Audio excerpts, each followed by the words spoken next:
Sir अभी कुछ attack हो रहा है वहाँ पे, परसों हुआ, इससे पहले हुआ, इससे पहले अपन एक 10 साल पहला हफ्ते में एक बार, महीने पे एक बार कम से कम कश्मीर पे हुआ बोल के दूरदर्शन पे इस पे सुनते थे। वो पहले दूरदर्शन पे आता था, कश्मीर पे अटैक हुआ, कश्मीर पे टेररिस्ट अटैक हुआ, ऐसा बोल के सुनते थे। पहला ऐसा होता था सर, क्यों बोले तो लोकल वाले करते थे, नहीं तो पाकिस्तान वाला के करते थे वहाँ पे। देखिए, सबसे बड़ा जो वहाँ अटैक जो आप कह रहे हैं, जो बार बार सुनने में आता था दूरदर्शन पे या टीवी पे चैनल्स में जो आता था, वो ज़्यादातर ये होता था कि वो वहाँ लोग पथराव करते थे और वो पथराव चारों तरफ से पत्थर फेंकते थे पुलिस वालों के ऊपर में या आर्मी लोकल वाले पत्थर फेंकते थे। लोकल वाले, और वो सारे लोकल।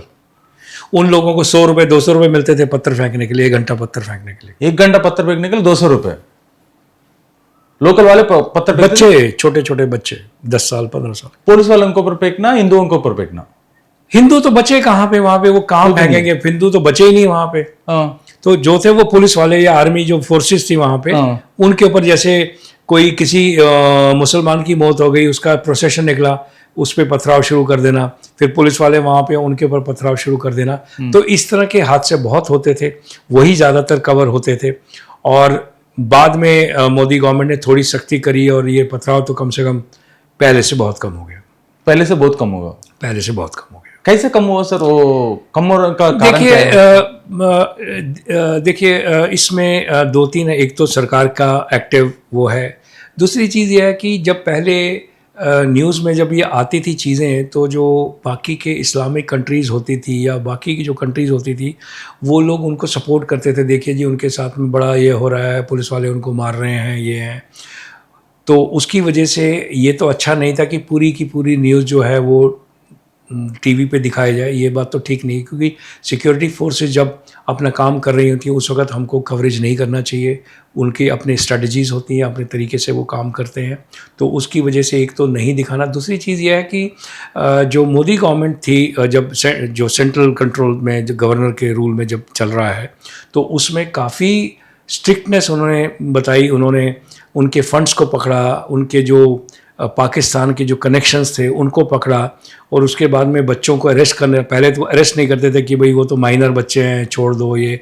तो उन्होंने एक स्ट्रिक्टली जो एक पॉलिसी बनाई कि हम किसी को छोड़ेंगे नहीं, और फायरिंग भी करेंगे अगर ज़रूरत पड़ी। तो उस तरह के जो मेजर्स और जो अच्छे उन्होंने डिसीजंस लिए, उसकी वजह से पथराव थोड़ा कम हो गया। और दूसरा ये भी कोशिश करी है सरकार ने कि किसी तरीके से वहाँ बिज़नेस को शुरू किया जाए, टूरिज़्म को अच्छे से चलाया जाए, ताकि जो वहाँ के लोग हैं उनका दिमाग जो है पथराव से और इन अलगाववादी से निकल के कुछ काम धंधे में अगर वहाँ लगेंगे।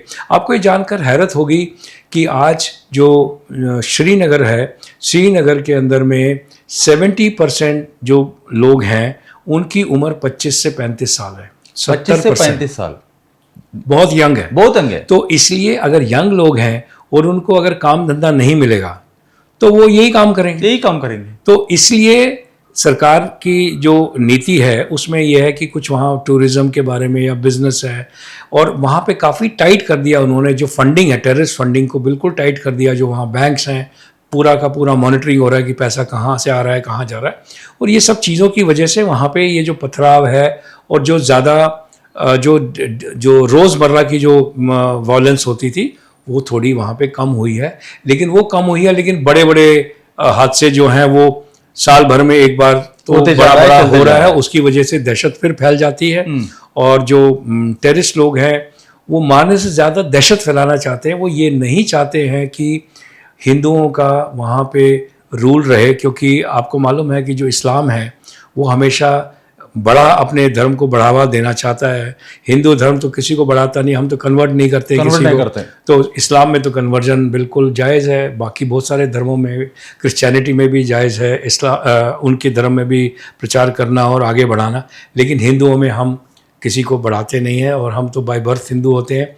और ये हमारा एक कारण है जिसकी वजह से मैं आपको एक बात बताना चाहता हूँ। बताइए कि अगर आप हिस्ट्री में उठा के, कभी ये नहीं आपने सुना होगा, कभी नहीं सुना होगा, एक भी उदाहरण नहीं आप दे सकते कि किसी कश्मीरी हिंदुओं ने एक मुसलमान को मारा हो। नहीं सर, पिछले 100 साल में, 200 साल में कभी भी एक भी आपको एग्जाम्पल नहीं मिलेगा कि एक कश्मीरी हिंदू ने एक मुसलमान की हत्या करी हो। नहीं सर, हमेशा एक आप न्यूज़ भी नहीं देखेंगे सुना, एक कश्मीर भी के नहीं अंदर में मुसलमान ही हिंदू की हत्या करता है, हिंदू कभी मुसलमान की हत्या नहीं करता।